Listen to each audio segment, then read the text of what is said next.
శ్రీ దత్తాయ గురవే నమః. ఓం సాయిరాం. అందరికీ నమస్కారం అండి.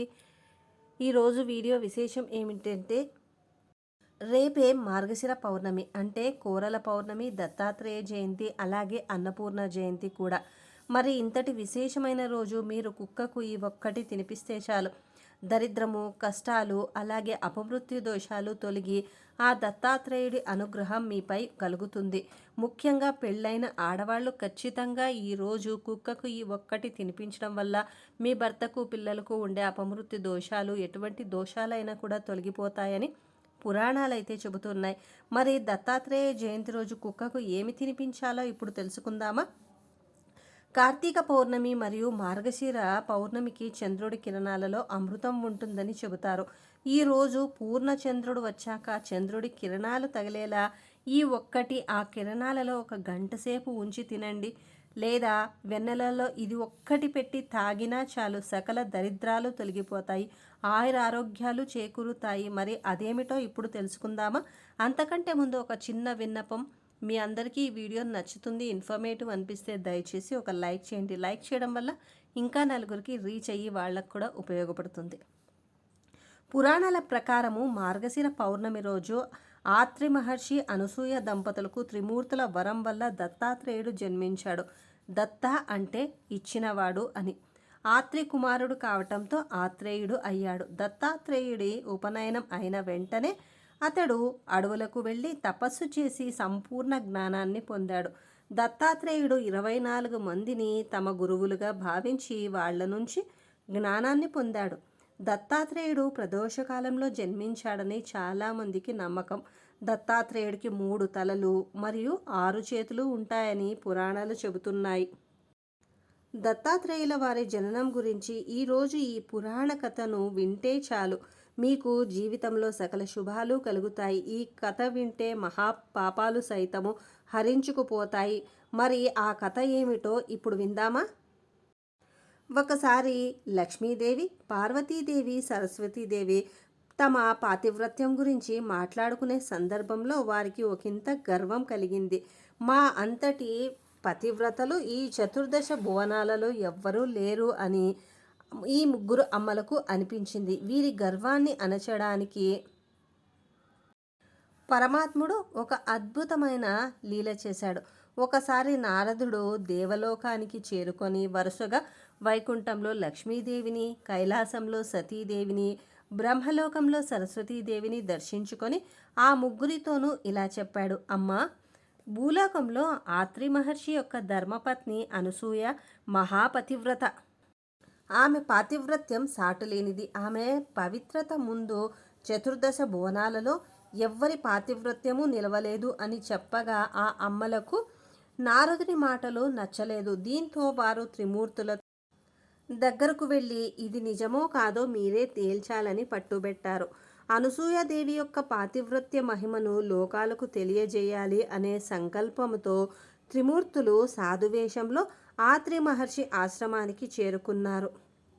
మధ్యాహ్న వేళ అతిథులుగా వచ్చిన సాధువులను చూసి అనసూయాదేవి ఎంతగానో సంతోషించింది. తమ ఆశ్రమంలోనికి ఆహ్వానించి వారికి ఆసనాలు ఏర్పాటు చేసి అర్ఘ్యాలు అన్నీ సమర్పించి ఫలాలు, మూలకందలు తెచ్చి ముందు పెట్టింది. అంతటా సాధువులు, అమ్మ, మీ ఆతిథ్యాన్ని స్వీకరించాలంటే మాది ఒక షరతు ఉంది అని సెలవిచ్చారు సాధువులు. అంతటా అనసూయామాత, స్వామి, మీ షరతు ఏమిటో సెలవియ్యండి అనగా ఆ సాధువులు, మాకు ఒంటిపైన నూలు పోగు లేకుండా నీవు స్వయంగా వడ్డన చేయాలి అని అనగా అంతటా అనసూయామాత ఇదేదో దైవలీల అనుకొని విష్ణుమూర్తిని మనసులో స్మరించి ఆతిథ్యం స్వీకరించకుండా వెళ్ళిపోతే తన పాతివ్రత్య భంగం అయిపోతుందన్న తలంపుతో తన పతి అయిన ఆత్రి మహర్షిని తలుచుకొని, నేను గనక పతివ్రతనే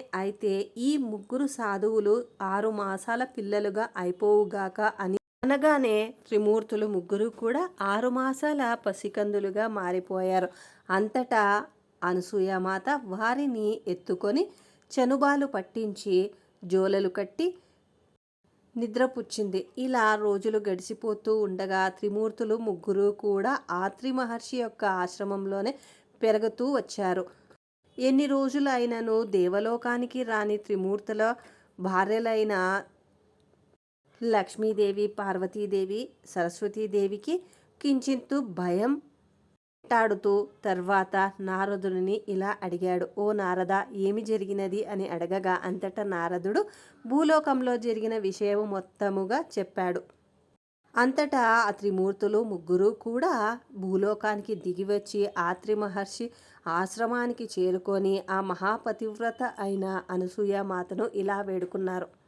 ఓ మహాపతివ్రత అయిన అనసూయమాత, మమ్మల్ని మా పతిదేవుల నుంచి విడదీయకుము. దయచేసి మా పతిదేవులను మాకు అప్పగించుము అని కోరగా అంతటా అనసూయమాత ఎంతో దయతో వారిని పూర్వరూపానికి తెచ్చినది. అంతటా సంతసించిన త్రిమూర్తులు అనసూయమాతకు ఏదైనా వరము కోరుకోమనగా అంతటా అనసూయమాత అలాగే ఆత్రి మహర్షులు త్రిమూర్తి స్వరూపమైన మీ ముగ్గురి అంశతో ఒక కొడుకుని ఇమ్మని ప్రార్థించగా వారు తథాస్తు అని అక్కడి నుంచి వెళ్ళిపోయారు.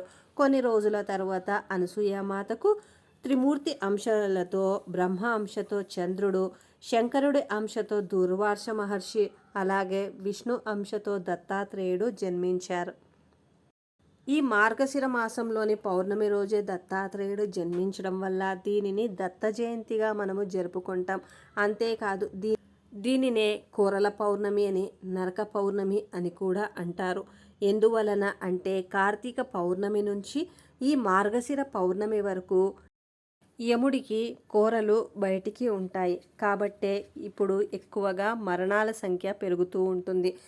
అలా అపమృత్యు దోషాలు ఏవి కూడా తగలకుండా ఉండాలి అంటే పూర్వము మన పెద్దలు అందరూ కూడా కోరలమాతను పూజించేవారు. ఈ కోరలమాత స్వయంగా చంద్రగుప్తుడి యొక్క చెల్లెలు. ఒకానొక సమయంలో ఈ మార్గశిర పౌర్ణమి నాడు చంద్రగుప్తుడు తన చెల్లెలి ఇంటికి వెళ్ళగా అన్న వచ్చాడన్న ఆనందముతో కోరల ఎంతో సాదరంగా ఆహ్వానించి అన్నకు ముష్టాన్న భోజనాన్ని తినిపిస్తుంది. అంతటా సంతసించిన చిత్రగుప్తుడు, ఈ మార్గశిర పౌర్ణమి రోజు ఎవరైతే నిన్ను పూజిస్తారో వారి యొక్క పాపాలు అన్నీ కూడా నేను తుడిచిపెట్టేస్తాను అని వరమైతే ఇస్తాడు. యముడు కూడా చంద్రగుప్తుడి పైన ఒక అభిమానముతో తను కూడా ఈ కోరిక నెరవేరడానికి సహకరిస్తానని మాటిస్తాడు. కావునే ఈరోజు తప్పకుండా కోరలాదేవిని పూజించేవారు మన పూర్వీకులు. ఇప్పుడు ఆ సంస్కృతి రాను రాను కనుమరుగైపోతోంది. చాలా ఊళ్ళల్లో ఇప్పటికీ పోలేరమ్మను కూడా పూజించి తమ కోరికలు నెరవేరుతాయని, అపమృత్యు దోషాలు తొలగిపోతాయని భావించి చాలా ఊళ్ళల్లో ఇప్పటికీ పోలేరమ్మను పూజ చేస్తారు ఈ మార్గశిర పౌర్ణమి రోజు. ఇక పౌర్ణమి రోజు ఏం తినాలి, మనము కుక్కకు ఏం పెట్టాలి అనే విషయాన్ని ఇప్పుడు తెలుసుకుందామా. రాత్రి 10 గంటల సమయానికి పూర్ణచంద్రుడు ఉంటాడు. ఆ సమయంలో దత్తాత్రేయుడిని తలుచుకొని ఒక్క నమస్కారము చేసినను చాలు, దత్తా దత్తా అని పిలిచినను చాలు, ఆ దత్తాత్రేయుడు ఎంతో దయామయుడు, ఎదురుగా వచ్చి నించొని మీ యొక్క కష్టాలను తొలగిస్తాడు. ఇక అదే వెన్నెలలో 1 గంట సేపు అటుకులు, బెల్లము, పాలు మూడును విడివిడిగా పెట్టి 1 గంట తర్వాత వాటిని ప్రసాదంగా స్వీకరించడం వల్ల మీ ఆరోగ్యంతో పాటు అపమృత్యు దోషాలు ఏవైనానూ ఉన్నా తొలగిపోతాయి, సకల రోగాలు తొలగిపోతాయి.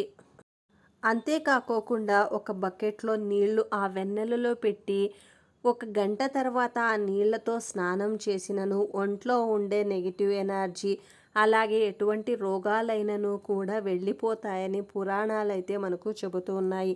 ఇక కుక్కకు పెళ్ళైన వారు, పెళ్ళి కాని వారు ఎవరైనా సరే పెంచుకున్న కుక్కకు కాదండి, ఇది ఊరిలో తిరిగే కుక్కలకు మాత్రమే చేయాలి.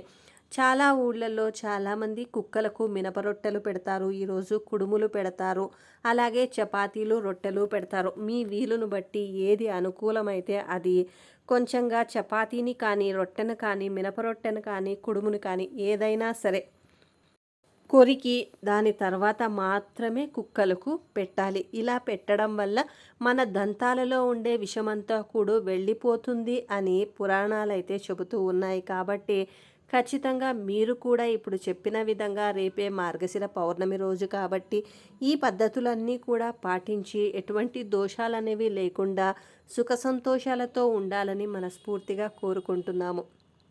ఓం దత్తాయ గురవే నమః. ఇంకా ఎటువంటి సందేహాలైనా ఉంటే కింద కమెంట్ చేయండి, దయచేసి మేము క్లియర్ చేస్తాము. రేపు మరి ఒక మంచి వీడియోతో మీ ముందుంటాం. అంతవరకు శ్రీమాత్రే నమః.